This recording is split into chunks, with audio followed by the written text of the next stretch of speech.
சபையோர்களே, பெரியோர்களே, பெரியோர்களே, சபை நிறைந்த தாய்மார்களே, எனது அருமை தாய்மார்களே, பெரியோர்கள், சபையோர்கள், என்னை பெற்றெடுத்த தாய்மார்களே, பெற்றெடுத்த தாய்மார்களே, கல்வி கற்ற பெரியவர்களே, பெரியவர்களே, தொழில் படித்த கலைவாணர்களே, கலைவாணர்களே, வருங்கால மாணவ செல்வங்களே, வாலிபர் இளம் சிங்கங்களே, வாலிப இளம் சிங்கங்களே, இந்த அச்சங்குட்டம் வாழும் மக்களே, அதாவது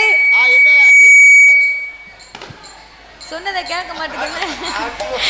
இந்த அச்சங்குட்டமான நகரத்திலே மக்களை காத்து ரட்சித்து என்றென்றைக்கும் கிருபையோடு கொலைவிருந்து வரக்கூடிய என் நம்பிகை அங்கையர்கண்ணி அகிலாண்ட கோடி பிரம்மாண்ட நாயகி அருள்மிகு என் தாயாகப்பட்ட குலசையிலே அமர்ந்திருக்கிறாளே முத்தாரம்மா. அப்பேற்பட்ட முத்தாரம்மனின் திருவாலயம் இந்த ஆலயம், இந்த பெரிய ஆலயம். அப்பேற்பட்ட இந்த முத்தாரம்மன் திருவாலயத்திலே இந்த ஆலயத்துல வைகாசி மாத கொடை விழா பெரும் விழாவாகவே நடந்து வருகின்றது, சிறப்பா நடந்து வருகின்றது. அப்பேற்பட்ட இந்த ஆலயத்திலே இன்றைய இருநேர நிகழ்ச்சிக்காக நம்ம ஊர்ல வில்லுப்பாட்டு இருக்கு, அதையும் தான் ஒருக்கா வச்சு பாப்போமே. 4 வருஷத்துக்கு 5 வருஷத்துக்கு முன்னால இந்த மேடையில உட்கார்ந்தது, அரங்கேற்றம் பண்ணுனதே இந்த மேடை தான், இந்த கோயில்ல தான். அதுக்கு பிறகு இப்பதான் இந்த திண்டுல காலை வச்சிருக்கேன் பாத்துக்கோ. நம்ம ஊர்னு சொன்னா எல்லாத்தையும் குறிக்கும், எங்க ஊர்ல அப்படின்னு சொல்லணும். அப்படி இருப்பதனால சரி, நம்ம ஊர்ல பிள்ளை இருக்கும் போது ஆசையோடு நாமளை அன்போடு அட்வான்ஸ் கொடுத்து வரவழைத்து உள்ளார்கள்.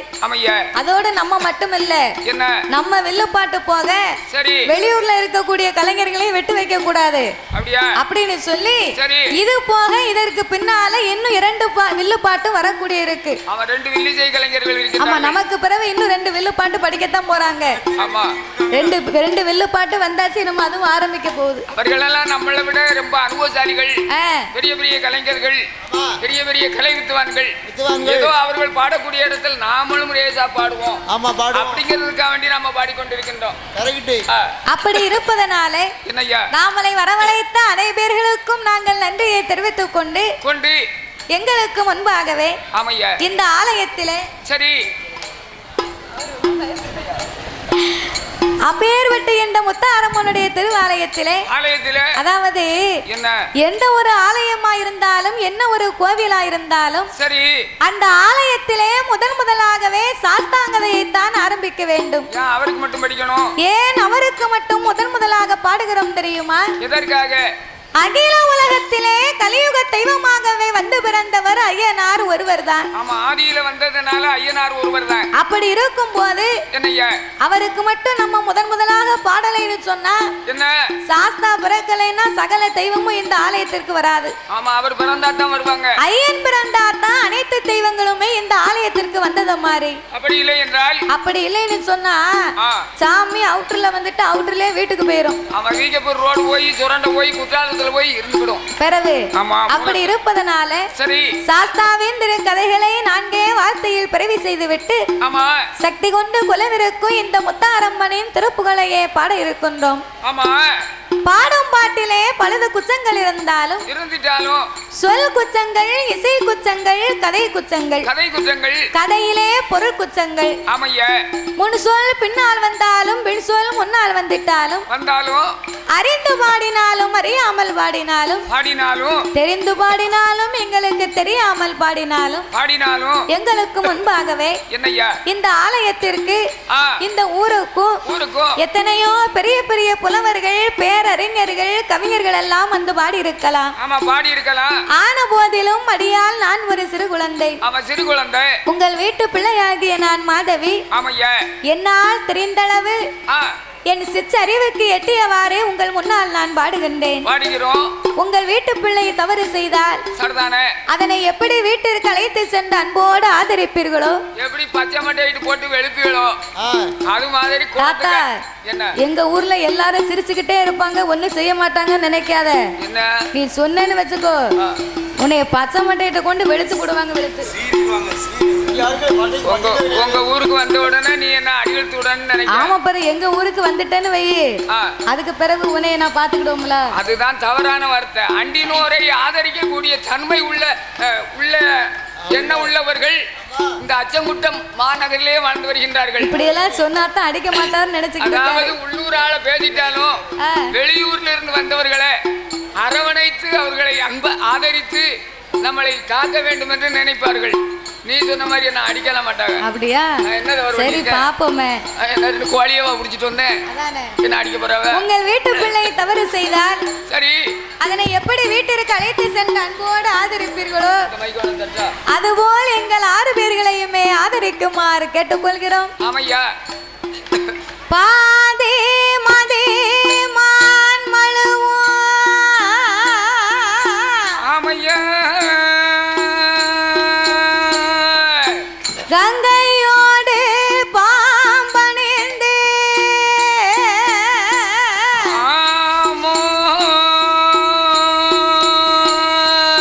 பார்வதியை மனம் புரிந்த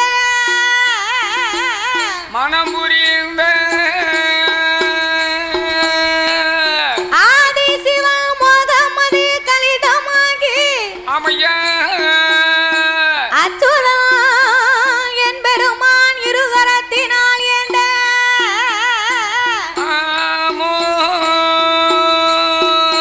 சோதி மணி விளக்கு ஒளிர்வு போல் 5 மைந்தர்கள் தொழினே பூநூல் இளங்க தோன்றி வேதினில் ஹரிக்கும் சிவனுக்கும் அரிகர புத்திரனாகவே வந்து உதித்த தருமன் ஞான சாஸ்தாக்கள் யார் யாரெல்லாம் வந்து பிறந்தார் தெரியுமா? சாஸ்தா பிறந்தது பங்குனி மாதம் புதன்கிழமை உத்திர நட்சத்திர தண்டு பிறந்தார். அவர் பிறந்த கிரகம் என்ன தெரியுமா?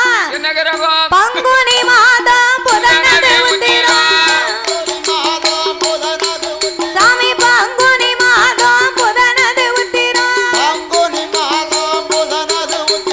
பௌரண பஞ்சமி கடக லக்கணத்தில் இந்திரமாகவே அமிர்த யோகத்தில் ஆவிக்கும் சிவனுக்கும் பிள்ளையாய் பிறந்தார். கையில் பிறந்தவர்க்கு கையனார் என்றார். ஆதியிலே உள்ளவர்க்கு ஐயனார் என்றார். சாமி ஐயனார் ஐயனார் ஹரிஹர சுதன் ஐயனார் ஐயனார் ஐயனார் சபரிமலை ஐயனார் ஐயனார் ஐயனார் அச்சங்கோவில் ஐயனார் ஐயனார் ஐயனார் உரத்துப்புல ஐயனார் ஐயனார் ஐயனார் ஆரியங்காவ் ஐயனார் ஐயனார் சொரிமுத்து ஐயனார் ஐயனார் கற்குவேல் ஐயனார் ஆனமலை ஐயனுக்கும் ஐயனாக சொரிமுத்து ஐயனாக சுவாமி பிறந்தார். சங்கடங்கள் தீர்த்திடவே சாஸ்தா பிறந்தார். ஐயன் வந்து பிறந்தார் என்று அமர்ந்திருக்கும் தாய்மார்கள் தாய உங்களோட வாயால நீங்க ஒரு கலவ போடுங்கம்மா. முக்கா முக்கா 3 நேரம் முதற் கலவ போடுங்கம்மா. சாஸ்தா பிறந்தார் என்று உள்ளூர் வில்லனதும் கொலவு போடக்கூடாதுன்னு நினைச்சுக்கிட்டு இருக்கீங்களோ? நான் உன்கிட்ட சொன்னேன். என்ன சொன்ன தெரியுமா? அதெல்லாம் உங்க ஊர்ல உள்ள ஆளுகளுக்கு கொலை போட தெரியாது. நான் வரும்போதே 10 ஆளு நல்ல கிழவிய பார்த்து கூட்டிட்டு வரேன்னு சொன்னேன். நீ கேட்க மாட்டேன். நான் தான் சொன்னோம்ல, ஹலோ எங்க ஊர்ல நல்லா குலவு போடுவாங்க, நீ ஆளெல்லாம் கூட்டிக்கிட்டு வர வேண்டாம்னு சொன்னேன். இப்ப போடட்டும் பாப்போம். அதெல்லாம் குலவு போடுவாங்க. யாரும் போட்டுறாதங்க தாத்தா. இப்ப இவங்க எல்லாரும் குலவு போட்டா நீ என்ன செய்ய போற? காத்து அறுத்து வைக்க. காத்து அறுத்து இப்ப கீழே வைக்க நீங்க எல்லாம் குலவை போடுங்க. போடுங்க பாப்போம். நாய போடுங்கம்மா ஒரு குலவை. போடுங்கம்மா ஒரு குலவை. மணி குலவை. மணி குலவை. நாய ஒரு குலவை போடுங்கம்மா.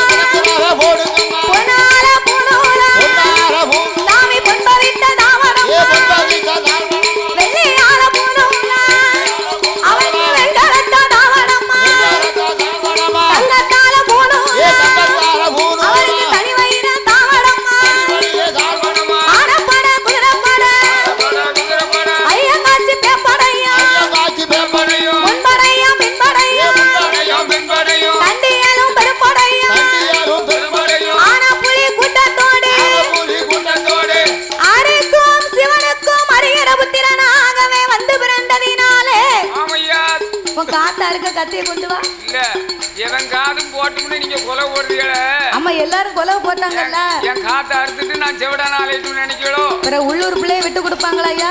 நான் சும்மா ஒரு விளையாட்டுக்கு சொன்னேன். அதானே. உடனே காத்தறுத்து வச்சிருவாங்களோ.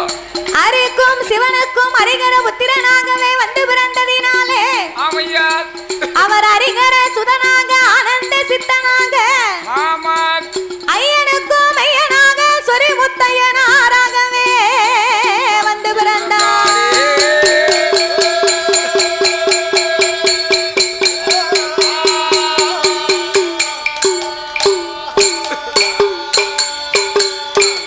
தானாகிய பொன்னு வள்ளி கைலா தானாகிய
சிவபெருமானோடு சிவபெருமானோடு யானை தோல் போர்வையும் புலித்தோல் ஆசனங்களோடு சக்தியோடு ஆண்டவன் கையிலே கொலுவிருந்து வருகின்றார். அழகா கொலுவிருந்து வருகின்றார். அப்படி கொலுவிருக்கும் இறைவனாகிய சிவபெருமான் 14 உலகத்தை இறைவன் படைத்து 224 புவனங்களையும் ஆண்டவன் படைத்தார். 7 சப்தா சாரங்களாகப்பட்ட கடல்களை படைத்து கல்லுக்குள் இருக்கும் தேரையவும் தாயார் கற்பையுக்குள் வாழும் சிசுவையும் முட்டைக்குள் உருவாகும் குஞ்சியவும் ஆண்டவன் படைத்து ஓர் அறிவு முதல் 6 அறிவு படைத்த நாமலை போன்ற மானிட மக்களை ஆண்டவன் படைத்தார். நாமலை ஏன் படைத்தார்? எதற்கு படைத்தார்? நம்மளை எதுக்கு ஆண்டவன் படைச்சாரு? ஏன் இவ்வளவு சலிப்பா கேட்க? இந்த பூமியில பிறந்து மனுஷனா பிறந்து என்ன பாடுலாம் பட வேண்டியிருக்கு? நல்லா பாடுபட்டா தானே சாப்பிடலாம். நம்மளை ஏன் படைத்தாருன்னு சொன்னா உலகத்துல நல்லா உழைக்கணும் 10 விரலுக்கு பாடுபடணும். சரி 5 விரலுக்கு அள்ளி சாப்பிடணும் அப்படி என்று சொல்லி ஆமா ஆண்டவனாகியப்பட்ட சிவபெருமான் நாமளை எல்லாம் மக்களை எல்லாம் படைத்தார். ஆண்டவன் இந்த உலகத்திலே நாமளை எல்லாம் ஏன் படைத்தார் தெரியுமா? எதற்காக? தெய்வத்தினுடைய திருவுருவத்தை தெரிந்து கொள்ள வேண்டும் என்று சிவன் இப்படித்தான் இருப்பாரு, சிவசக்தி இப்படித்தான் இருப்பா, மாயாண்டி சுடலை இப்படித்தான் இருப்பாரு, முத்தாரம்மா இப்படித்தான் இருப்பா. தாத்தா ரொம்ப கடுமையான விரதமா அவர் 3 மாசமா குளியாம இருக்காரு. நல்ல டாக்டரை பாரு. அப்போ உனக்கு செக்கப் தான் கூட்டு போ. இல்ல 3 மாசமா குளியாம இருந்தோம்னா நல்ல டாக்டரை பாருங்க. 3 மாசம் குளிக்காம இருக்காருன்னா சாதகத்துல சுவாசியக்காரு தண்ணியில கண்டம்னாரு தாத்தாவுக்கு. தண்ணியில கண்டம்னா இவர் என்ன நினைச்சாரு தெரியுமா? தண்ணியில கண்டம்னு சொன்ன உடனே தான் துண்டை நினைச்சு தொடச்சிக்கிட்டாலே. தாத்தா தண்ணியில கண்டம்னா உனக்கு குளிக்க தண்ணியில கண்டம் இல்ல, குடிக்க தண்ணியில கண்டம்னாரு. பாட்டில் கடை பக்கத்திலே போக கூடாதுன்னாரு. அந்த வாடையே நமக்கு ஆகாது. அவர் 12 மணிக்கு சொல்லுவாங்களா டாஸ்மார்க்கு. ஆமா அந்த தண்ணியில கண்டம்னு சொல்லிருக்காரு. நீ பைத்தியார மனுஷன். என்ன தண்ணியில கண்டம்னு 3 மாசம் குடியாம இருக்கு. அத தெரியாம நீ துண்டை நினைச்சு உடம்பெல்லாம் தொடச்சிக்கிட்டே அலையுது. என்ன உனக்கு எப்படி தெரியும்? அதானே இதுல உனக்கு எப்படி தெரியும்னு கேட்டேன். உனக்கு எப்படி தெரியும்? உனக்கு நான் தானே ஜோசியம் பார்க்க போனேன். நீ தான் போனியோ? சரி இருக்கட்டுமே. அப்படி இருப்பதனால என்னய்யா ஆண்டவன் சிவனுடைய வடிவத்திலே சரி இதோ நின்று கொண்டிருக்கிறார்களே யாரோ நாமளை பெற்றெடுத்த தந்தையை படைத்தார். சிவசக்தி இருக்காளே இந்த முத்தாரம்மா காளியம்மா அந்த அம்மாளுடைய வடிவத்திலே சபை நிறைய அமர்ந்திருக்கிறார்களே நாமளை 10 மாதம் சுமந்து பெற்று எடுத்த தாய்மார்களை படைத்து சிவன் வடிவத்திலே ஆண்களையும் சிவசக்தியின் வடிவத்திலே பெண்களையும் படைத்தார். ஆணென்றும் பெண்ணென்றும் ஆண்டவன் அகில உலகத்தை உண்டு பண்ணி அப்படியே படைத்த உலகத்தில் நாமளுக்கெல்லாம் 6 அறிவை கொடுத்தார். 9 தத்துவத்தை படைத்தார். மனிதர்களுக்கெல்லாம் ஆண்டவன் 3 ஆசைகளை கொடுத்தார். மண் ஆசை, பொன்னாசை, பெண்ணாசை என்று சொல்லி 3 ஆசைகளை கொடுத்து படைத்ததோர் மக்களுக்கெல்லாம் எண்சான் உடம்பை கொடுத்தார், ஒரு சான் வயற்றை கொடுத்தார். மனுஷனுக்கு எண்சான் உடம்பு, அந்த எண்சான் உடம்புல ஒரே ஒரு சான் வயிறு. ஒரு சான் வயிறு. ஆமா ஒரு சான் வயிறுன்னா வயர் இருப்பது ஒரே ஒரு சான் தான். அந்த வயத்துக்கு உலகத்துல நம்ம என்ன பாடுபட வேண்டியிருக்கு தெரியுமா? எத்தனை ஊருக்கு போறோம், எத்தனை ஊருக்கு போறோமா? ஊரு விட்டு ஊரு, நாடு விட்டு நாடு, மாவட்டம் விட்டு மாவட்டம்னு எல்லாம் இந்த ஒரு சான் வயத்துக்கு 10 ரூபா கிடைக்காதான்னு நம்ம ஓடிக்கொண்டே இருக்கிறோம் உலகத்துல. ஒரு ஊர்லயும் சாப்பிட்டு ருசி கண்டு வீட்டுக்கு போனா சாப்பாடே செல்ல மாட்டோம். அப்படியா? ஊர் சாப்பாடு சாப்பிட்டு உனக்கு வீட்டு சாப்பாடு சாப்பிட முடியல. இவ்வளவு மஞ்சள் மசால் போட்டு எங்க வைக்காவ? அதானே. அப்ப ஆண்டவன் இந்த உலகத்திலே நாமளை எல்லாம் படைத்து மரம், செடி, கொடி, பயிர், புல் போன்ற இலை தாவரங்களோடு ஆடு, மாடு, கன்றுகாடைகள் அதனையும் படைத்து ஈ, எறும்பு, யானை முதல் என்ன உண்ணா மனுக்களோடு 84 லட்சம் கோடி ஜீவராசிகளை படைத்ததோர் மக்களுக்கு பெண்களுக்கெல்லாம் ஆண்டவன் ஒரு தான் வயத்தை கொடுத்திருக்கிறார் அல்லவா? அதற்கெல்லாம் பட்டினி இல்லாமல் படியிழக்க வேணும் என்று ஆண்டவன் எப்படி படியிழந்து வருகின்றார் தெரியுமா? எப்படி ஐயா? நாளை நல்ல தினை எடுத்து நாளை நல்ல தினை எடுத்து நாளை நல்ல தினை எடுத்து தினை எடுத்து அவர் நாடு எங்கும் படி அளந்தார் அவர் நாடு எங்கும் படி அளந்தார்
பாலும் பழமும் கொடுத்தான்னு சொன்னா ஆண்டவே படியிழந்து வந்தார், பார்வதியும் பணிவிடை செய்தார்.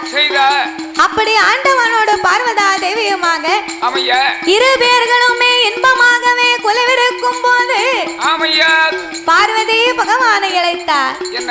ஆண்டவா பரம்பொருளே, உலகமெல்லாம் நீங்க படியிழந்து வாரீங்க. அப்படி உலகமெல்லாம் நீங்க படியிழந்து வரும் போது இந்த உலகத்தில் உள்ள மக்கள் எல்லாம் யாரை வணங்கி வருகிறார்கள்? அம்மா பார்வதி, உலகத்து மக்களை எல்லாம் படைத்தேன், பாதுகாத்தேன், படியிழந்து வருகின்றேன். 10 பொருளுக்கும் அர்த்தமா இருக்கும் பகவான் மீது உனக்கு என்ன சந்தேகம்? ஆண்டவா, 10 பொருளுக்கு அர்த்தம் என்றா என்ன இறைவா? சொல்லுங்கள் ஐயா. ஒன்றோ ஒன்றாண்டி சிவ உடைய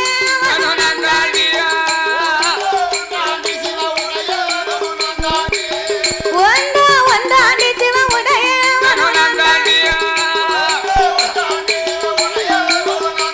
தாயே இரண்டு பிறந்தாண்டி சிவ ஈஸ்வரன் எம்மா மூணு மூணாண்டி முக்கண்ணனும் எம்மா நாலு நாலாண்டி நாலு வேதங்களும் தாயா ஐந்து நல்லா ஐந்தாண்டி ஐந்தாண்டி ஐந்தாண்டி ஐந்து பந்தபுத மூணாண்டாண்டி ஐந்து பந்தபுத மூணாண்டா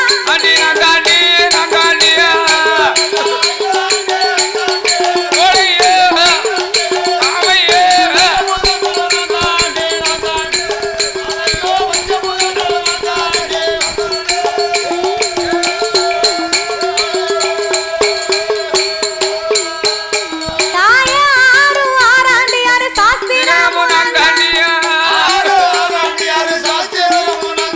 எம்மா ஏழு ஏழாண்டி ஏழு சமுத்திரம் எட்டு எட்டாண்டி எட்டு திசைகளும் தாயா ஒன்பது ஒன்பதாண்டி நமக்கு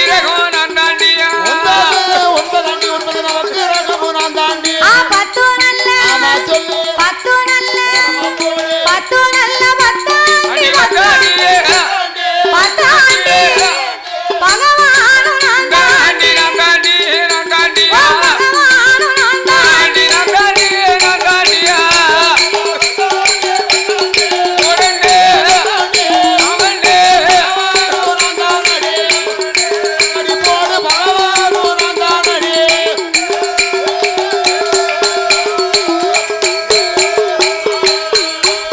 நானோ அசைந்தால் அசையும் அம்மா அதில இந்த உலகமெல்லாம் நான் அகண்ட நகலும் அம்மா நான் படைத்த உலகமெல்லாம் ஆடி ஆடி அம்மா பார்வதி அந்த இருளும் நான் தான் ஒளியும் நான் இரவும் நான் தான் பகலும் நான் அடியே பார்வதி என்னங்க இரவும் நான் தான் பகலும் நான் தான் சரி இருளும் நான் தான் ஒளியும் நான் தான் ஆஹா பூமியும் நான் தான் பூகம்பமும் நான் தான் பார்வதி அது நான்டா. எட்டு திசையும் 16 கோணங்களும் அடியேன் தான் பார்வதி ஆமா அப்படி இருக்கும் போது சரி இந்த ஆண்டவன் மீது உனக்கு என்ன சந்தேகம் ஆனா என்னைக்கு இல்லாத சந்தேகம் என்ன ஆண்டவா ஐயா உலகமெல்லாம் நீங்க படி இழந்து விட்டு வாரீங்களேயானா ஆமா 10 பொருளுக்கு அர்த்தமாக இருக்கக்கூடிய தாங்கள் ஏன் எனக்கு தெரியாமல் வேறு 2 பேர்களை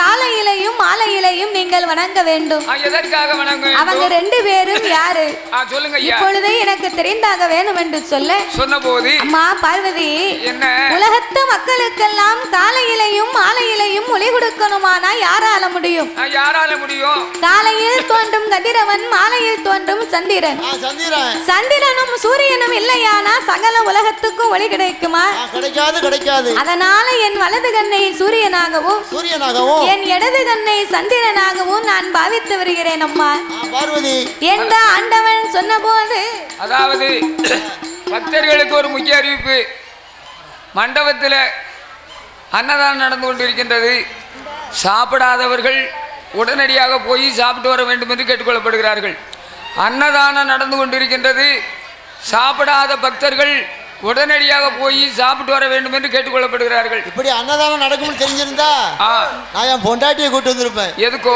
நல்லா சாப்பிடுவோம் அன்னதானம் நல்லா சாப்பிடுவேன் அப்படியா ஆமா அன்னதானம் நல்லா சாப்பிடுவாளோ சாப்பிடுற விவரந்தையா விட்டு வந்துட்டேன் சரி நாளைக்கு காலைல நீங்க போன் போட்டு என் மச்சான் போய் கூட்டு சொல்ல போறேன் என் மச்சான் என் தம்பி பைக்ல கூட்டு சொல்ல போறேன் என் மச்சான் நீங்க போன் போட்டு வர சொல்லிருங்களேன் அப்படியா போன் போட்டு வர சொல்லுங்க என் தம்பி போய் கூட்டு வரங்க தம்பி கூட்டு வரமுடாரோ கூட்டு வாங்க ஐயா சரி அதனால சாப்பிடாத மக்கள் எல்லாம் போய் உடனடியாக சாப்பிட வேண்டும் என்று கேட்டுக்கொள்ளப்படுகிறார்கள் மாறி மாறி சொல்கின்றோம் சாப்பிடாத பக்தர்கள் உடனடியாக போய் அன்னதானத்தை அருந்தி செல்லுமாறு கேட்டுக்கொள்ளப்படுகிறார்கள் நீங்க சாப்பிட்டு தானே சாப்பிட்டீங்களா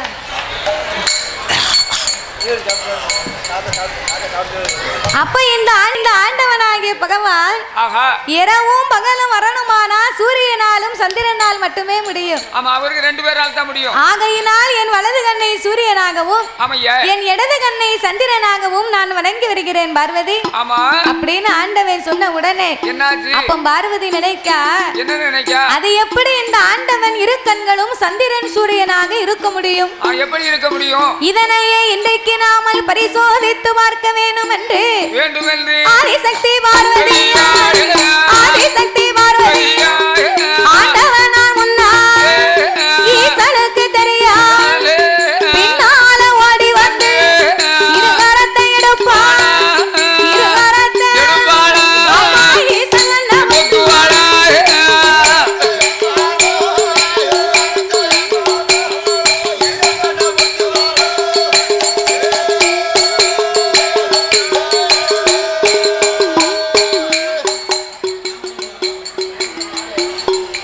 பக்தர்களுக்கு ஒரு முக்கிய அறிவிப்பு.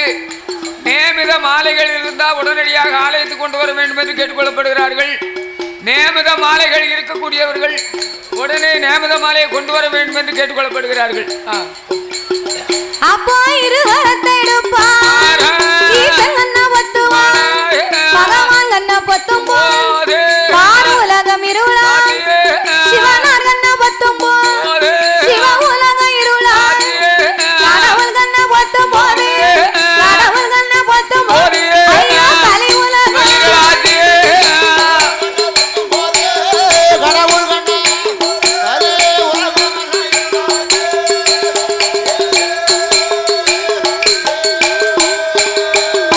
அப்போ இருளாக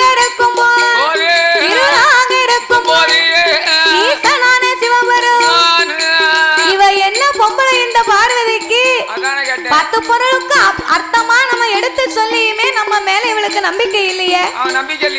இப்பேற்பட்ட பார்வதி நம்ம இரு கண்களை மறைத்து விட்டா. உலகத்து மக்கள் எல்லாம் திக்குமுகம் தெரியாமலே திணறி தவிக்கிறார்கள். உலகமே இருட்டா இருந்தா மக்களால என்ன செய்ய முடியும்? இருட்டுக்குள்ள எந்த வேலையுமே பார்க்க முடியாது. இருட்டுக்குள்ள ஒரே ஒரு வேலை மட்டும் பார்க்கலாம். அது என்ன வேலையோ? இருட்டுக்குள்ள ஒரே ஒரு வேலை மட்டும் பார்க்கலாம்னு. அதான் என்ன வேலைன்னு கேட்டேன். தூங்கலாம். இருட்டுக்குள்ள நல்லா படுத்து தூங்கலாம்னா அதுக்கும் முதல்ல காத்தாடி வேணும்யா. காத்தாடி இருந்தா தான் கண்ணுல உறக்கமே வரும். இல்லைன்னா கண்ணுல உறக்கமே வராது. அதாவது நம்ம வீட்டுல கொஞ்ச நேரம் கரண்ட் இல்லாம நம்மளால இருக்க முடியுதா? ஒரு நிமிஷம் கூட இருக்க முடியாது. பெண்ணா பிறந்தவா காலையில எழுந்திரித்து இந்த பிள்ளைகளை பள்ளிக்கூடத்துக்கு அனுப்பணும், இந்த ஐயாவை காட்டுக்கு வேலைக்கு அனுப்பணும்னு சொல்லி நைட்டே தோசை மாவு பாக்கெட் வாங்கி பிரிட்ஜ்ல போட்டுருப்பா. ஆமா, அந்த காலத்துல ஆட்டு உரல்ல மாவு ஆட்டினாங்க, நல்லா சுட்டு சாப்பிட்டாங்க. ஆட்டு உரல் இப்ப எந்த வீட்டுல இருக்கு? யாருக்கு ஆட்டி சாப்பிட தெம்பு இருக்கு? அந்த காலத்துல பாத்தீங்கன்னா வலது கைட்டு குழவியை பிடிப்பாங்க, வலது கைட்ட குழவியை சுத்தி இடது கைட்ட மாவத்தெல்லாம் என்னமா மணக்கும்? இங்க பார் சொல்லிக்கிட்டானே மாவாட்டி பழக்கம் இருக்கு. எனக்கு இந்த கை தான் விளங்கும். சரி, இந்த இடது கைட்டு மாவை வலிச்சு விடிய காலத்துல உப்பு போட்டு இந்த கைட்டு இதே கைட்டு தான் பிணையணும். பிணைஞ்சு தோசையை சுட்டு பாரும், என்ன ஆகும்? சாதா தோசையும் அடை தோசை மாதிரி மணக்கும். நீ இடது கைட்ட மாவாட்டி இடது கைட்ட மாவை கலக்கி சுட்டனா பிச்சு பூவா மணக்கும். பாத்துக்கோ, கையோடைய பக்குவம் அப்படி. நீ எல்லாம் அப்படி தள்ளி இந்த கைட்டு தள்ள மாவை சுட்டு சாப்பிட்டா ஏன் கேட்க? அதான் நான் பார்த்தேன், கமகமன்னு மணக்கும். அப்படியா?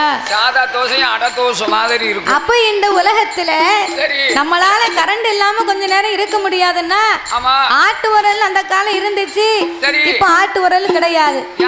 அதுக்கு பிறகு கிரைண்டர் வந்துச்சு. பாத்துக்கோ, இந்த கிரைண்டர் வந்ததும் கிரைண்டர்ல மாவாட்டினா கொஞ்ச நாளைக்கு பிறகு அந்த கிரைண்டர் கல்ல தூக்கி கழுவ முடியலையா, அப்படின்னு கிரைண்டரையும் தூக்கி தூர போட்டாச்சு. இப்போ தோசை மாவு வீட்டுக்கு வீடு ஆட்டி வியாபாரம் பார்க்கணும்னு ஆசைப்படுறவங்க தோசை மாவு வாங்கி பாக்கெட்ல அடைச்சு தோசை மாவு தெருவில் விக்கி. அவர் எப்படி ஆட்டினாரோ என்னத்தை போட்டாரோ யாருக்கு தெரியும்? அதே தெரியாது. நம்ம தோசை மாவு வாங்கி சுட்டுக்கிட்டு இருக்கோம். அப்போ இப்படி எல்லாம் இருக்கும் போது காலையில எழுந்தரித்து இட்லியை சுட்டு தோசையை அவிச்சு. எந்த ஊர்ல? எங்க ஊர்ல அப்படித்தான் இட்லியே. ஆமா, இட்லியே வந்து இட்லியை சுட்டு தோசை அவிக்கணும். ரொம்ப லட்சண கழுதையா இருக்கும். நீ சாப்பிட்டு பாரு. அப்படியா? நான் எப்படி இருக்கேன்? நீ நல்லா தான் இருக்க. நீ திங்க 1.5 இட்லிக்கு நீ பேச வேண்டியதான். பாத்தியா? நீ திங்க 1.5 இட்லி திங்க. சரி. அந்த பைய பாரு பூரா லாலிபாப் உள்ள இருக்கு. அப்படியா? பூரா முட்டையை தான் திங்க. நீ இட்லியை சுட்டு தோசை அவிச்சு ஆச்சிக்கு 2 நாளைக்கு கொடு. ஆச்சி 2 நாள்ல வீங்கிருவா.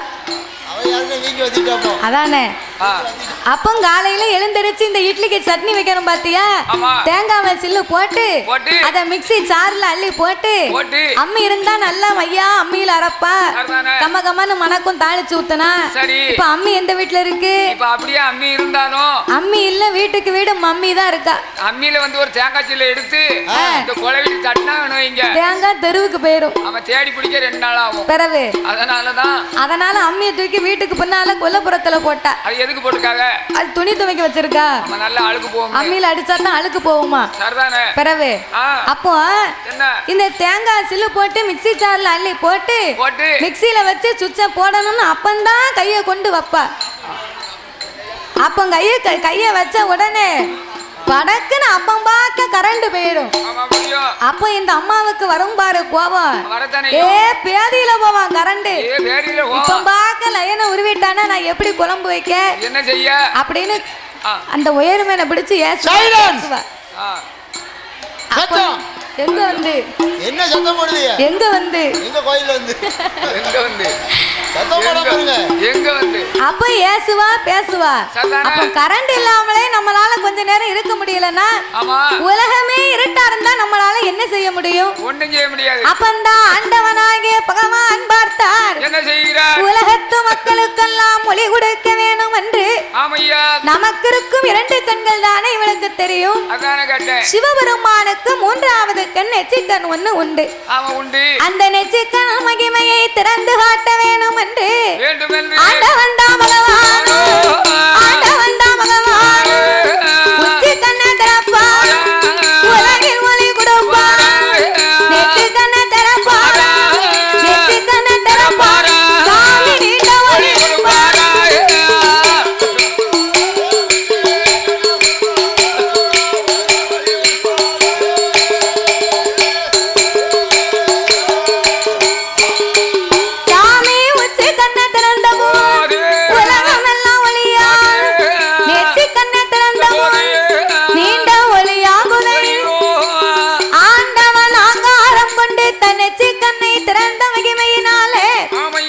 உச்சி கண்டிருந்த அக்கினி பொறி பறந்து அதிலே இருந்து ஆங்கார ஓங்கார வடிவங்களை கொண்டு காளி அம்சத்திலே ஒரு பெண் வந்து பிறக்க ஆண்டவன் பெண்ணை வரவழைத்து உச்சி கண்ணிலே நீ காளி அம்சங்களாக பிறந்ததினாலே உச்சி கண்ணிலே பிறந்த உனக்கு உச்சினி மாகாளி என்றே பேர்நாமத்தை கொடுத்து வரம் கொடுத்த அம்மாளை வடக்கு வாசல் கோட்டையிலே அமர வைத்தார். அப்ப வடக்கு வாசல் கோட்டையில அமர வைக்க அந்த ஆண்டவே ஆங்காரம் கொண்டு கண்ணை திறந்தார் பத்தியலா. அந்த அக்கினியினுடைய வெக்கை தாங்க முடியாம சிவனுக்கு அங்கமெல்லாம் வேர்த்து ஆவி தணலாகி கடவுளார் வேர்வை காட்டாச்சு வெள்ளமாகவே கரை புரண்டு வருகின்றது. அப்ப இந்த வெள்ளம் உப்பு தண்ணி, நம்ம வேர்வை ஒரு உப்பு தண்ணி தானே. இது உலகத்துக்கு போனா உலகமே அழிந்து போகும் அப்படின்னு ஆண்டவன் தன் 1008 சடாமுடியிலே ஓர் முடியை உழைத்து அதையே தன் அங்கமெல்லாம் துவட்டி ஆண்டவே சிவபெருமான் என்ன செய்கிறார்? அந்த பகவானுடைய திருச்சடையவே ஒரு கரையாகவே வளைத்து அதற்கு கடற்கரை என்று பெயரை கொடுத்தார். எங்க சின்னியா பேரும் கடற்கரை. உங்க சின்னியா பேரு யார் கேட்டா?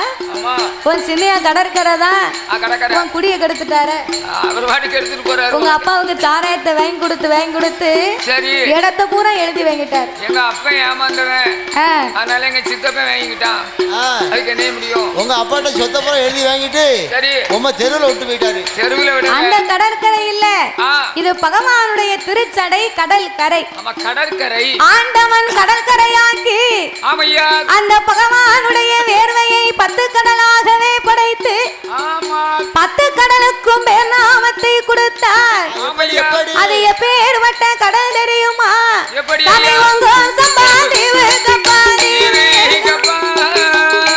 சம்பாதீவு கப்பா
ஆச்சு ஒண்ணு வளர்ந்திருக்கு. ஆமா வளர்ந்திருக்கு. ஓங்கி வளர்ந்த புத்து 1000 வாசல் உண்டு. வாசல் உண்டு. தங்க புத்து வெள்ளி புத்து தானாக வளர்ந்த அந்த மாணிக்க புத்துக்குள்ளே சென்னாகம் கருணாகம் கண்ணாடி விரிசுகள் எல்லா நாகத்திற்கும் ராஜா ராணியாக அந்த நாகலோக பட்டணத்திலே வந்து யார் யாரெல்லாம் வாழ்ந்து வருகின்றார் தெரியுமா?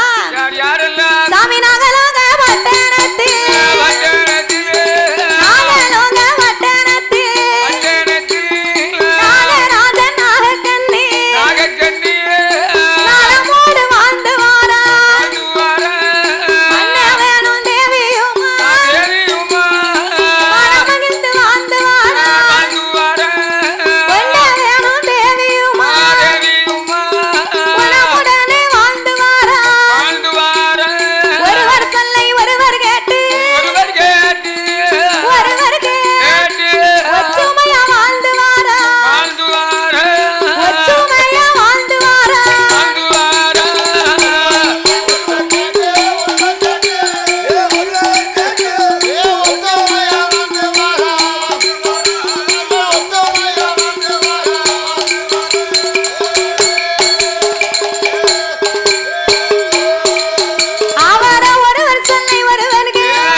அப்படியா? ஆமா. நாங்க பொங்கி போட நீங்க சாப்பிட இல்ல நாங்க பொங்குதோம்.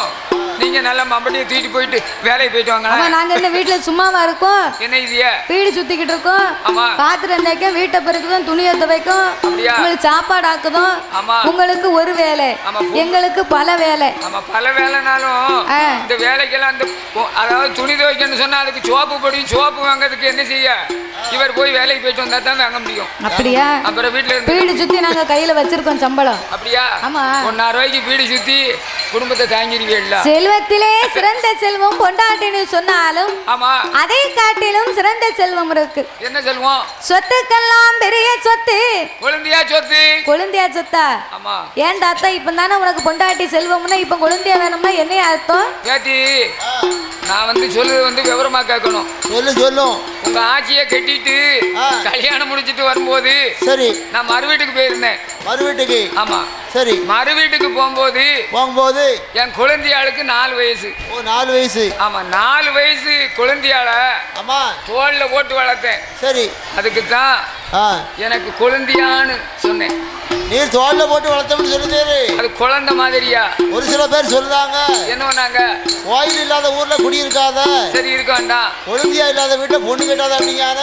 நீர் சொல்லனா நல்ல யோசனையா? ஓ மனசு அப்படி தாத்தா மனசு இப்படி. சரிதானே? ஆனாலும் கனியிலே சிறந்த கனி சொத்துக்கெல்லாம் பெரிய சொத்து செல்வத்திலே சிறந்த செல்வம் அதுதான் குழந்தை செல்வம் என்பார்கள். அப்பேற்பட்ட பிள்ளை செல்வம் இல்லாத இருவேர்களுமாக அந்த நாகராஜனை அழைத்த நாகக்கண்ணி அவள் என்ன சொல்லுகிறார் தெரியுமா?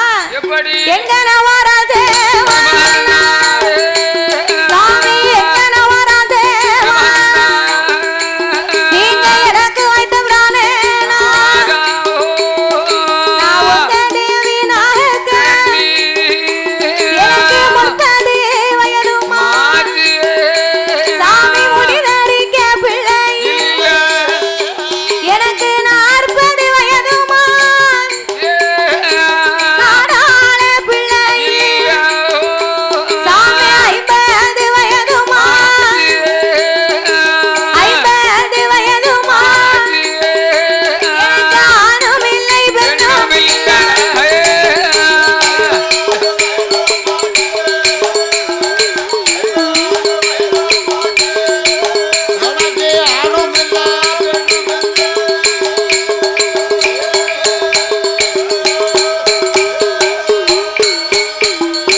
பிள்ளை இல்லா சாதம் எனக்கு புழுவா தோணுது மதலை இல்லா சாதம் எனக்கு மருந்தா தோணுது குழந்தை இல்லா சாதம் தாய்மார்களுக்கு குப்பையா தோணுமா அப்படின்னா அந்த காலம் பெண்ணா பிறந்தவா விடிந்தாலும் அடைந்தாலும் காடுகளுக்கு வேலைக்கு போவது வழக்கம்.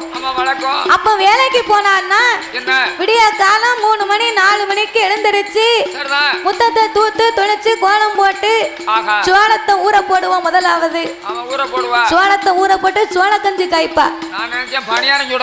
சோளத்துல பணியாரமும் சுடலாம், தோசையும் சுடலாம், சோள கஞ்சியும் காய்க்கலாம். ஆமா. அப்ப திருநெல்வேலி புது பஸ் ஸ்டாண்ட்ல 10 ரூபாய்க்கு 2 பணியாரம் கொடுக்காங்க. வாங்கி கொடுக்க போய் தான் எனக்கு அந்த பணியாரம் எனக்கு அந்த யாபகம் தானே வருது. ஆமா அப்படியா? அப்ப சோளத்தை ஊற போட்டு விடியா காலம் 4 மணிக்கு போட்டான்னா வீட்டு உள்ள வேலையெல்லாம் முடித்து மறுபடியும் மாமியாலும் மருமகளும் சேர்ந்து புளிச்ச சோளத்தை மாமியாலும் மருமகளும் சேர்ந்து மாத்து விளக்கு போட்டு இடிப்பாளாம். மாமியாலும் மருமகளும் ஒரே உரலுக்குள்ளதான் உலக்க போடுறாங்களா? மாமியாலும் மருமகளும் சேர்ந்து மாத்து விளக்கு போட்டு இடிச்சான்னா ஒரு உலக்கைக்கு இன்னொரு உலக்க தட்டாம இடிப்பாளாம். அது எப்படியோ தெரியலையே. அதான் அந்த காலம் கை பக்குவோம். அந்த காலத்துல மாமியாரும் மருமகளும் ஒத்துமையா இருந்திருக்காங்க. சரி, ஒரே ஒரு உரல்ல 2 உலக்கைய போட்டு இடிச்சிருக்காங்க. இப்போ மாமியா கையிலயும் மருமக கையிலயும் ஒரு உலக்கையை கொடுத்து பாரு. இவ அவ மண்டை உடைப்பா, அவ இவ மண்டை உடைப்பா. மருமவ நினைப்பா கிழவி எப்ப பார்த்தாலும் வீட்டுல இருந்துகிட்டு முன்னு ஒரு வார்த்தை திங்க விடுதாளா, பேச விடுதாளா, அவளை போய் சேரட்டும் அப்படின்னு தலைய போட்டு உடைச்சிருவா. ஆனா அப்ப அப்படி கிடையாது. மாமியாலும் மருமகளும் மாத்து விளக்கு போட்டு இடிச்ச சோளத்தை நல்ல மண்பானையில துருன்னு வேக வைப்பா. வேக வச்ச சோளத்தை கீழே இறக்கிட்டு அந்த சோள கஞ்சிக்கு கூட்டி என்னதுங்க முறக்கருவாடு. அந்த முறக்கருவாட கங்கல்ல போட்டு 2 பிரட்டி சுட்டி எடுத்தான்னா 8 வீட்டுக்கு மணக்குமா கருவாடு. இப்ப சுவாப்பு போட்டு கழுவுதா கருவாடு. சுவாப்பு கருவாடு பூரா ஒரே சுவாப்பு வாடை தான் அடிக்கு. கருவாடு மணக்க மாட்டுக்கு. அப்ப வந்து தனியா வெயில்ல காய போட்டு கொண்டு வருவாங்க. இப்ப பூராமே ஆசிட்ட சேர்த்து கெட்டு போகாம இருக்குன்னு சொல்லி அப்படியே பிரிச்சில வச்சு கொண்டு வராங்க. அப்போ முறக்கருவாடை சுட்டு ஒரு கண்ட துணியில சுத்தி நல்ல ஒரு பிடி பிடிக்கும். ஒரு தூக்கு பாத்திரத்துல சோள கஞ்சி ஊத்தி முறக்கருவாடையும் சோள கஞ்சியும் பெட்டியில எடுத்து வைப்பா. தலையில சும்மா ஆடு கட்டி பிடிக்காம காட்டுக்கு வேலைக்கு வருவா. வரும்போது சும்மாயா வாரா ஏந்தும் பிள்ளை இடுக்கும் பிள்ளையோடு காட்டுக்கு வேலைக்கு வருவாளாம். அப்படின்னா என்ன? ஏந்தும் பிள்ளை இடுக்கும் பிள்ளைன்னா இடுப்புல 2 வயசு பிள்ளை இருந்தா வயத்துல 6 மாத கற்பம் இருக்குமா. அப்படியே அந்த கால வேலை பார்த்திருக்காங்க. அப்ப காட்டுக்கு வந்து இந்த 2 வயசு பிள்ளைய ஆலமரத்து விழுதுல தொட்டில் கட்டி உறங்க வைப்பா. ஆமா, ஒரு 2-3 மணி வரைக்கும் வேலைய பாப்பா. வேலையை முடிச்சுட்டு அந்த சோள கஞ்சி எடுத்து முன்னால வச்சு தொட்டில் இருக்க பிள்ளையவும் தூக்கி முன்னால வச்சு பிள்ளைக்கும் பசிக்கும் பாத்தியா, தூக்கு பாத்திரத்து மூடியில சோள கஞ்சி ஊத்துவா. ஒரு கையில சோள கஞ்சி கொடுப்பா, இன்னொரு கையில உரக்கருவாடை கொடுப்பா. பிள்ளைய பாத்தியோ பிட்டி பின்ன தள்ளி வயறு முன்ன தள்ளி கொட்டாமட்டி கணக்கா கத்துன்னு இருக்கும் வயறு. சவல புள்ள அப்படித்தானே இருப்பான். தலை முடி வெட்டி இருக்க மாட்டான். மே சட்டை கிடையாது. அப்ப அந்த காலத்துல வசதி உள்ளவங்க தான் மே சட்டை போட்டாங்க. ஒரே ஒரு காக்கி டவுசர் மட்டும் தான். அதுல 24 ஓட்டை இருக்கும் அந்த டவுசர்ல. ஆமா, அதுக்கு சிப்பும் கிடையாது, அதுக்கு பட்டனும் கிடையாது, அதுக்கு கொக்கியும் கிடையாது. அண்ணா கைத்துல தூக்கி கட்டி இருப்பான் அந்த டவுசரை. நாமெல்லாம் 11 வயசுல தான் டவுசர் போட்டேன். ஆமா, ரொம்ப நல்லா இருக்கும், ரொம்ப லட்சணமா இருக்கும். அந்த காலம் பைத்தியார காலம். சரி, இந்த மாதிரி ரூபா பழக்கம் கிடையாது. ஆமா, கலியுகம் கிடையாது. ஆமா, நாமெல்லாம் 11 வயசுல டவுசர் எடுத்து போட்டேன். ஒரு டவுசர் சட்டையும் 1 ரூபா. சரி, அப்போ இப்ப வந்து குழந்தை பிறந்த உடனே தாத்தாவும் பாட்டியும் சட்டி எடுத்து ரோட்ல போறாங்க. சட்டியா? பேரம்பேத்துக்கு டவுசர் சட்டை. அப்படியா? தரவே எனக்கு ரொம்ப நாளா ஒரு சந்தேகம். அப்போ இந்த பிள்ளைய முன்னால வச்சு சோள கஞ்சியும் முறை கருவாடையும் கொடுத்தா அந்த பிள்ளைக்கு முன்னால மூக்கு 11 பச்சை பச்சைன்னு வடியும் பாத்துக்கோ. அவன் சோள கஞ்சி ஒரு குடி குடிப்பான், முறை கருவாடை ஒரு கடி கடிப்பான். அந்த சோள கஞ்சுக்கும் உப்பு கருவாட்டுக்கும் முன்னால வடித ஊழ மூக்குக்கும் ரொம்ப நல்லா இருக்கும் பாத்துக்கோ. அப்ப இந்த அம்மா சொல்லுவாளா, என்ன பத்தா ஐயா, என் பிள்ளை சாப்பிடுறது அழகா பார்த்தா என் கண்ணே பற்றும் போலுக்க அப்படின்னு மடியில தூக்கி கொஞ்சம் விளையாடுவாளா அந்த குழந்தைய.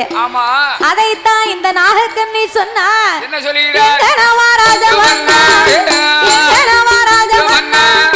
பிள்ளை ஒன்று இல்லாமல் உலகில் வாழலாம், மாலடி மாலடி என்று மாநிலத்தில் பேராச்சு, இரிசி மாலடி என்று இரிசி மாலடி என்று உலகில் பேராச்சு.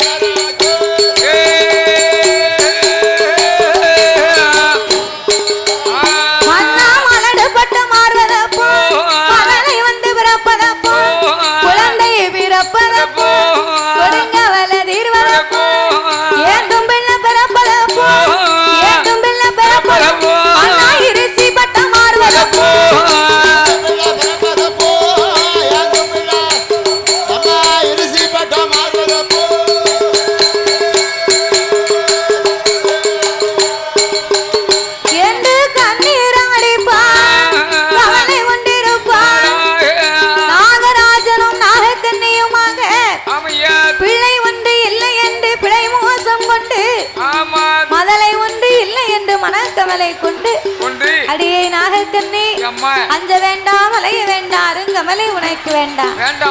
ஆண்டவன் அருள் இருந்தா 60 கப்பாலும் பிள்ளை இருக்கும், இறைவனார் அருள் இருந்தா நாமளுக்கு 70 கப்பாலும் பிள்ளை இருக்குண்டி.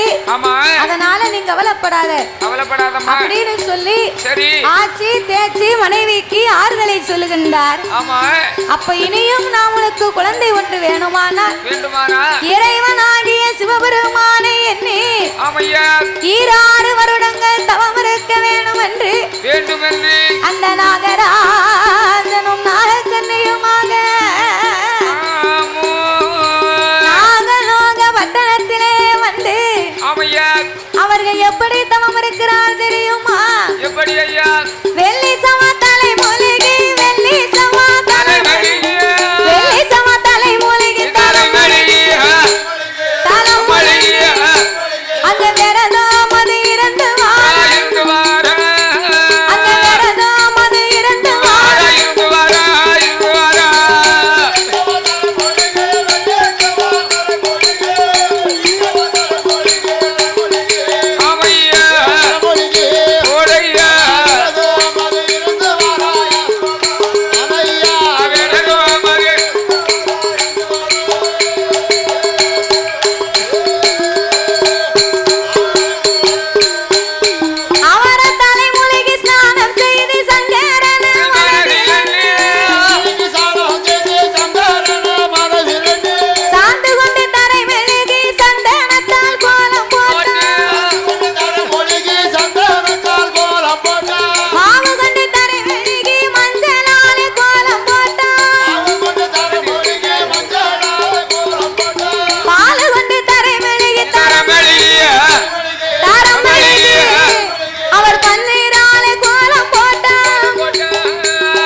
ஒரு மாதம் அல்ல 2 மாதம் அல்ல அதுவும் இல்ல 12 வருடங்களாகவே இறைவனை என்னை தவம் இருந்து வருகிறார்கள். 12 வருடமாகவே தவம் இருந்து வரும்போது ஆண்டவன் சிவபெருமான் வரவே இல்லை. அந்த ஆண்டவன் வராமல் இருந்த போது இறைவனை என்னை அழுது புலம்பினார்கள். அரகரா சிவ சிவா அண்ணாமலை நாதா என் உண்ணாமலை பாதகா அநாதை ரட்சகா ஆபத்து குடையோனே ஈசா இறைவா வென்று இறைவனின் திருநாமங்களை உச்சரித்து ஏனையா இன்னும் இந்த ஏழைகளை ஏறிட்டு பார்க்கவில்லை, என்ன குற்றம் செய்தோமோ இதுவரைக்கும் பிள்ளை இல்லையே அப்படின்னு அழுது புலம்ப அவர் தவத்தின் மகிமையினாலே சாமியாடாத கைலாசம் ஆடுதையா செய்யுதையா நகராத கைலாசம் ஆதி கைலாசம் ஆத நகண்டு வெள்ளே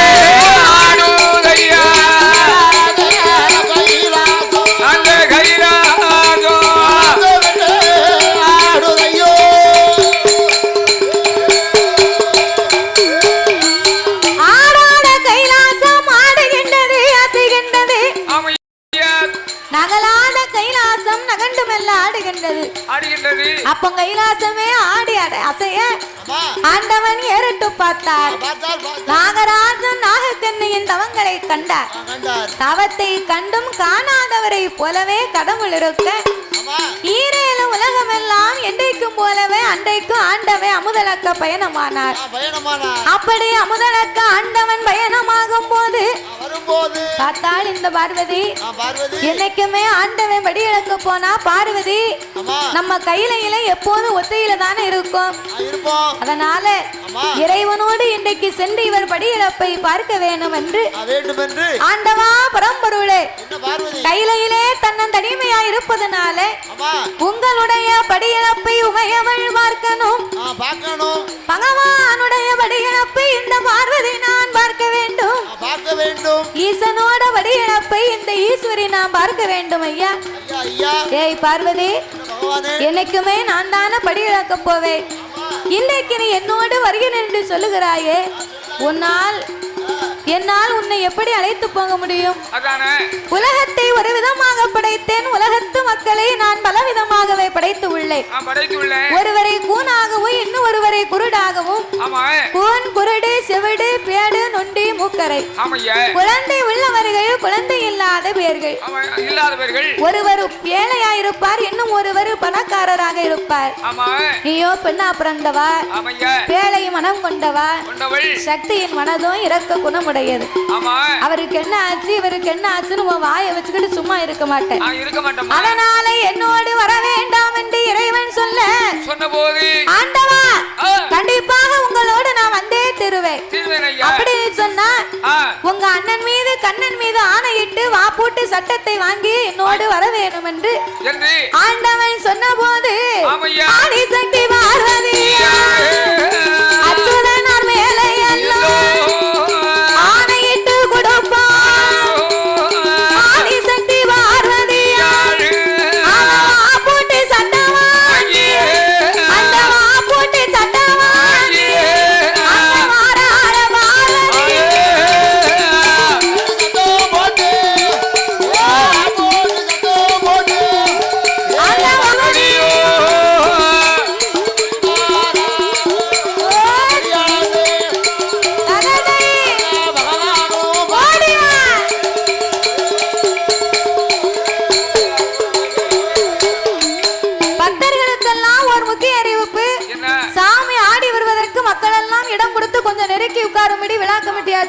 இருக்கிறார்கள். மக்கள் எல்லாம் கொஞ்சம் இடத்தை நெருக்கி உட்காரணும் கோயில்ல சொல்லுதாங்க. நம்ம கோயில சாமி ஆடணும் பாருங்க, அதனால கொஞ்சம் இடத்தை ஒதுக்கி கொடுங்க. அப்படி இந்த பார்வதியும் பகவானும் படியிழந்து முடிக்க பார்வதிக்கு நடந்து வந்த களைப்பை தீர்க்க வேண்டும் என்ற ஆலமரத்தடியில அமர்ந்திருக்க அங்கே கண்ணனுடைய பரிசோதனைகளை கடந்து பகவானும் பார்வதியும் கைலாசம் போக வேண்டும் என்று ஆதிவல்லி கைலைக்கு இரு பேர்களுமே போக வேண்டும் என்று அந்த நாகராஜனும் நாகக்கண்ணியும் தவமிருந்து வரக்கூடிய நேரத்தில் நாகலோக பட்டணம் வழியாகவே இரு பேர்களுமே வந்து கொண்டிருக்கிறார்கள். அப்ப பார்த்தா இந்த பார்வதி ஆண்டவா பரம்பொருளே இதோ பாருங்க, இந்த நாகங்கள் ரெண்டு ஊசி முனையின் மேல் இப்படி உச்ச தவம் இருந்து வருகிறது. என்ன காரணம்? பார்வதி 12 வருடமா 2 பேருக்குமே பிள்ளை இல்ல, அதனால என்ன எண்ணித்தான் 2 பேருமே தவம் இருக்காங்க. உனக்கு என்ன வந்திருக்கு? ஆண்டவா என்னை போல பெண் அல்லவா, என்னை போல பெண் அல்லவா, அவன் இருக்கான அருந்தவமோ, இருந்தால அருந்தவமோ, தவத்துக்கு தமனம் இறங்கி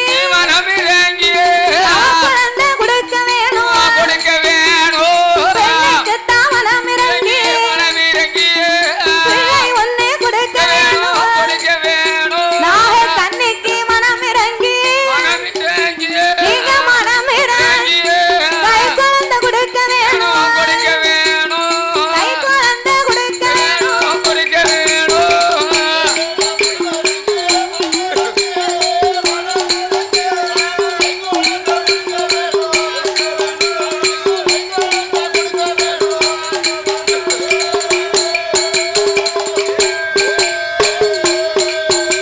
அங்கே பார்வதியும் சொன்னபோ அப்ப ஆண்டவன் தான் பகவான் பிள்ளை வரம் கொடுத்த மானா பிள்ளை மோசம் வந்து சேரும், மகளை வரம் கொடுத்த மானா எம்மா கொடுத்து மரக்கலை வந்து சேரும்.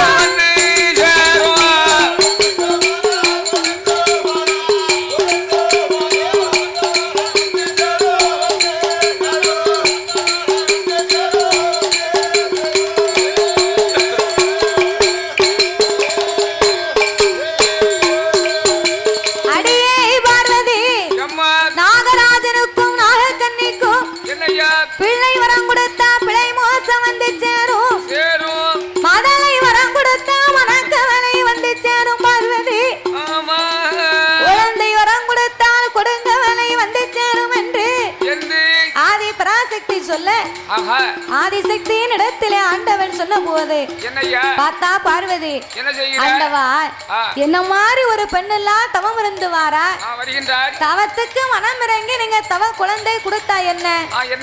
பார்வதி பிள்ளை வரம்னா என்ன சக்கா புக்கா வியாபாரமா? பந்தல தொங்குற பழுவுனா பசக்குன்னு புடுங்கி கொடுக்க இல்ல மாங்காய் மார்க்கெட்ல விற்க மாங்காவா ஒரு 4 கிலோ வாங்கி கொடுக்க. ஒரு குழந்தைய பெத்தெடுக்கணும்னா கட்டிய கணவனும் கதியா இருக்கணும், சரி மனைவி கதியா இருக்கணும், ஆமா இந்த முத்தாரமா அருள் இருக்கணும், ஆமா இருக்கணும், அப்பதான் ஒரு குழந்தைய பெத்தெடுக்க முடியும். அதான் முடியும், லேசப்பட்ட காரியமா? அது லேசான காரியம் இல்ல. அப்ப இந்த நாகராஜனுக்கும் நாகக்கண்ணிக்கும் இரு பேர்களுக்கும் குழந்தை வரம் கொடுக்கணுமானா என்னால கூடாது பார்வதி. அப்படி என்ற ஆண்டவன் சொன்ன போது இறைவா இரு பேர்களுக்கும் குழந்தை கொடுக்கலானா உங்களோட நான் வரமாட்டேன் பார்வதி. அப்படி குழந்தை வரம் கொடுக்கணுமானா இந்த நாகராஜ நாகக்கண்ணியின் தவத்தையே நம்மளுடைய தவத்துக்கு மகிமையினாலே போன ஜென்ம பாவ புண்ணிய கணக்கத்தான் நம்ம பார்க்கணும். போன ஜென்ம பாவ புண்ணிய கணக்க பார்த்தாதான் இவங்களுக்கு பிள்ளை இருக்கா பிள்ளை இல்லையா, கொடுக்கலாமா கொடுக்க முடியாதான்னு நான் கணக்கை பார்த்து சொல்ல முடியும். அதுக்கு பிறகுதான் முடிவு எடுக்க முடியும். அப்ப கணக்க பார்க்கணும்னா யார வரவழைக்கணும்? கணக்க பார்க்கணும் யார வரவழைக்கணும்? கைலாசத்திலே கணக்கு பிள்ளை யாரையா? கணக்கு பிள்ளை யாரு? சித்திரபுத்திர நயினாரு. ஆமா சீராக கணக்கு எழுதக்கூடிய சித்திரபுத்திர நயினாரை வரவழைத்து அழைத்து நாகராஜன் நாகக்கண்ணியின் தவங்களை ஆமா பாவ புண்ணிய கணக்கு உனக்கு என்னமா வருது? வரும்ல, உனக்கு என்ன தெரியும்? என் உடம்பு என் உடம்புக்கு வருது அது காத்தாடி வேட ஒரு பக்கம் ஓடுது நம்ம வேற வில்லு படிச்சுக்கிட்டு இருக்கோம் பாத்தியா அவளுக்கு தாலாட்டுற மாதிரி தெரியுது நம்ம தாலாட்டுற மாதிரி இருக்கேனே தரவே சரிதான் அப்புறம் தூங்க அப்ப இந்த நாகராஜ நாகக்கண்ணையின் அது போன வருஷம் உள்ள நேதிய கடம் ஆமா ஆமா முத்தாரம்மன் கோயில்ல ஆமா நம்ம மாதவி வில்லு பாடுவா அங்க அப்படியே இருந்து உறங்கணும்னு நேதிய கடம் பாட்டு முன்னாடி தூங்குவேன் அப்படின்னு போன வருஷம் நேத்திய கடை அதனால செலுத்திக்கிட்டு இருக்காங்க செலுத்துதாங்க வேற ஒண்ணும் இல்ல சரி இருக்கட்டும் அப்போ இந்த நாகராஜ நாகக்கண்ணையின் சாதகத்தையே பார்க்க வேண்டும் என்று ஆண்டவன் தான் பகவான்